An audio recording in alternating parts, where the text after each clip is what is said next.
مبدئيا عايز اقول كده بمناسبة مباراة بيراميدز وصن داونز.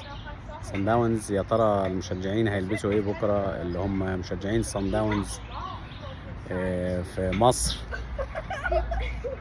في الاول نقول بالتوفيق ان شاء الله لبيراميدز الشقيق صاحب اللعبة الشريفة النظيفة.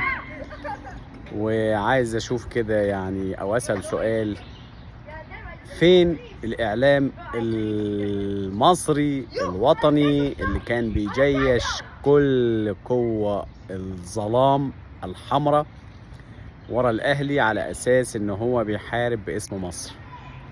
فين كل الإعلاميين اللي عاملين نفسهم إعلاميين، اللي إبراهيم أشجان بيقول لك أنا دوري إعلامي وأنا مذيع وأنا أسأل وأنا أجيب وأنا حيادي؟ فين هبة؟ فين سيف؟ فين كل الحمر اللي بيجرفونا لما بيكون الأهلي في النهائي بتاع أفريقيا، اللي هم أساسا بالمناسبة بيكونوا موجودين فيه بدون وجه حق وبتأجيل نص مباريات الدوري ليهم عشان يقدروا يوصلوا النهائي؟ وفي السنة الوحيدة اللي ما حصلش تأجيل السنة دي ما قدروش يوصلوا، لأن كان في دوري ملتزم في الجدول وشركة ألمانية مظبطة الجدول، فما قدرش الاهلي يوصل. فين كل المذيعين دول اللي كانوا جارفيننا ليل نهار لما بيوصل الاهلي في نهائي افريقيا ويقعدوا كده يجرفوه فينا؟ واللي ما يشجعش الاهلي ما يبقاش وطني، ولازم ننسى الخلافات الجانبيه والشخصيه والملوخيه، ولازم نركن الكره المصريه كلها على جنب، لان الاهلي هو واجهه مصر وكرامتها، وهو اللي بيحارب وهو اللي هيجيب كرامه مصر، وكل القصه دي كلها اوهام زي قصص اشجان. انا عايز اعرف فين المذيعين دول كلهم دلوقتي ورا بيراميدز؟ ليه ما بيتكلموش لبيراميدز؟ لان بيراميدز مفروض انه فريق مصري، يعني مفروض انه فريق مصري.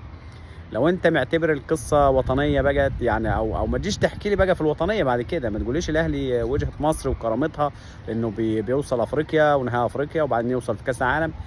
ما هو انت دلوقتي لما في نادي بيعمل نفس اللي بيعمله الاهلي موجود في النهائي، وكان قبل كده الزمالك بيبقى موجود في النهائي والاسماعيلي وده غزل المحله قرار وصل النهائي، غزل المحله وصل نهائي افريقيا.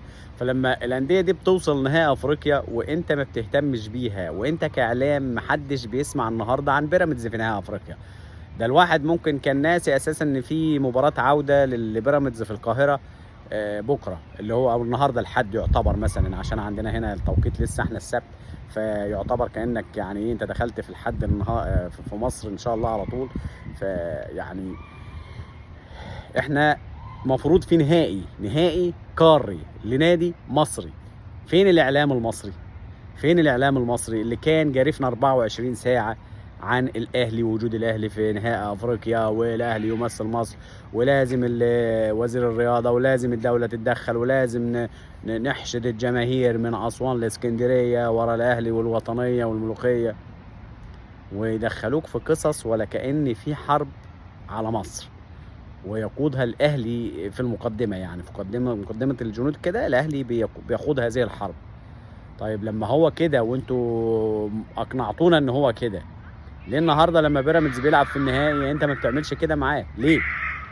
يبقى الحل الوحيد او اللي نستنتجه من كل القصه دي انك انت كذاب، ان كل ده كذب، ان ده مش حقيقه. لان لو ده حقيقه بجد كان زمانك دلوقتي بتعمل كل القصه دي مع نادي بيراميدز، عشان على الاقل تبين لنا يعني ان في مهنيه وفي حياديه، وان ده الشغل ده بتعمله مع كل الانديه سواسيه، لان الانديه فعلا بتمثل مصر. يبقى انت كده كذاب، انت كل اللي كنت بتعمله ده مش لتمثيل الاهلي ان هو بيمثل مصر والكلام ده كله، لا لا لا، عشان انت اهلاوي، عقليه اهلاويه، ما تعرفش الحياديه، ما تعرفش المهنيه. اي واحد موجود في قناه مصريه دلوقتي طالما اهلاوي يخص مصلحه الاهلي فقط، ولا يهتم لمصالح اي انديه تانية، حتى لو هي في نهائي قاري مفروض يعني بيمثل البلد. احنا قلنا مليون مره مفيش نادي بيمثل دوله، كل الانديه بتمثل نفسها. ولما الزمالك بيلعب بيمثل نفسه، لما الاهلي بيسرق دوري علشان يوصل افريقيا بيمثل نفسه، لما بيسرق افريقيا بيوصل كاس العالم عشان يمثل نفسه.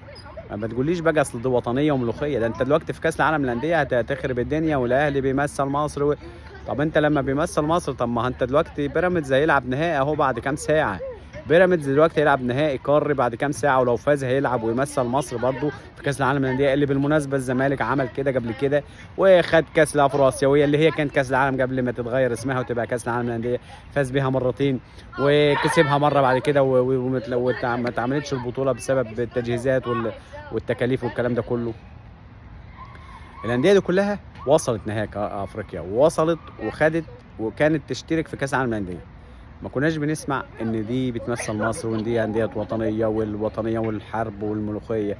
كل ده انا يعني بنسال فين المذيعين اللي هم عاملين نفسهم مذيعين دلوقتي من مباراه قاريه؟ ليه الاعلام المصري